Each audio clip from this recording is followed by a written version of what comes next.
ফরজ গোসল না করে যদি সংসারের কোনো কাজ করা হয় সেই ঘরে দুটো বিপদ আসবেই আসবে। এটা আমার কথা নয়, এটা হাদিস থেকে প্রাপ্ত কথা। আল্লাহু আকবার। আমাদের বর্তমান সোসাইটিতে এই সমস্যাটা অনেক বেশি হয়, ঠিক কিনা? অনেক হয় না? ফরজ গোসল করে না, অথচ জানে না যে ফরজ গোসল না করে যদি কোনো বান্দা মারা যায় তাহলে তার জান্নাত এবং জাহান্নামের মধ্যবর্তী জায়গায় ঝুলে পড়ে। নাউজুবিল্লাহ। আমার এক বোন চোখের পানি ছেড়ে দিয়ে মোবাইলে আমার সাথে কান্না, হুজুর কি আর বলবো, দুঃখের কথা, কষ্টের কথা, ভয়ের কথা, আমার স্বামী ফরজ গোসল ছাড়াই মারা গেছে। আহা, অর্থাৎ স্বামী স্ত্রী সঙ্গমের পরে সে গোসল করে নাই, ওই রাত্রিতেই ওই নাপাক অবস্থায় সে মারা গেছে।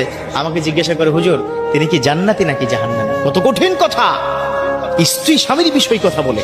তো বর্তমান সময় এত মারাত্মক পরিস্থিতি, আসলে ইয়াংরা বর্তমান সময় এই সোসাইটিতে, এই অ্যান্ড্রয়েড মোবাইলের যুগে, এই মোবাইলের যুগে রাত 3টার আগে কেউ ঘুমাতে চায় না।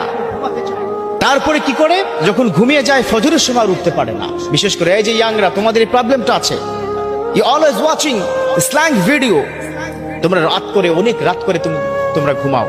তো এই ইয়াং কাপল যারা আছে, স্বামী স্ত্রী, তারা সংঘমের পর ফজরের নামাজে না উঠে ওভাবেই তারা কি করে, সকাল 7টা-8টার দিকে উঠে ফরজ গোসল করে না। আহা, নাউজুবিল্লাহ। এই পরিস্থিতিতে ঘরে কোনো মা বোন যদি কাজ করে বা ঘরের মধ্যে যদি সে তার অন্যান্য সংসারের কাজগুলো করে, মারাত্মক দুটো বিপদ তার জীবনে আসবেই। আমার বিশ্বনবী তিনি বলে দিয়েছেন, আত-তাহুরু শাত্রুল ঈমান, আত-তাহারাতু শাত্রুল ঈমান, আত-তাহারাতু নিফসুল ঈমান। 3টি ভাবেই তিনি বলে দিয়েছেন। অর্থাৎ পবিত্র থাকা এটা হচ্ছে ঈমানের অঙ্গ। পবিত্র যদি কোনো মানুষ না থাকে, যদি ওই অবস্থায় মারা যায়, তার অবস্থানটা জান্নাত এবং জাহান্নামের মধ্যবর্তী জায়গায় হয়ে যায়। মারাত্মক কথা।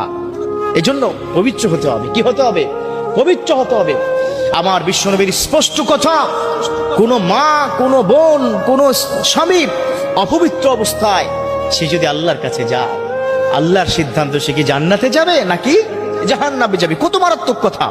তো আপনার ঘরের মধ্যে 1 নম্বর প্রবলেম হবে, যেমন বিশেষ করে আমাদের মা বোনরা এই প্রবলেমটা করে, সকালবেলা ফরজ গোসল না করেই রান্নাঘরে ঢুকে যায়, ঠিক কিনা? যায় কিনা? রান্নাঘরে ঢুকে নাস্তা বানায়, বাচ্চাদের খাওয়ায়, স্বামীকে খাওয়ায়। তো এটা চিন্তা করে না তার শরীরটা না পাক, তার দেহটা না পাক, অতএব সে যে রান্না করছে সেটাও কিন্তু মাকরুহ হয়ে যায়, তার রান্নাটা ভালো থাকে না, বরাকা থাকে না। এই জন্য ওই ঘরের মধ্যে 1 নম্বর বিপদ সংকেত হলো, ওই ঘরের মধ্যে বরকত থাকবে না। কারণ হচ্ছে ওই যে স্বামী স্ত্রী দুজন নাপাকের কারণে রহমতের ফেরেশতা ওই ঘরে আর প্রবেশই করে না। আর যেই ঘরে রহমতের ফেরেশতা নাই, সে ঘরে কি থাকে? শয়তান থাকে, সে ঘরে বরকত থাকে না। তাহলে 1 নম্বর বিপদ সংকেত কি? স্বামী স্ত্রী নাপাক অবস্থায় ঘরের মধ্যে চলা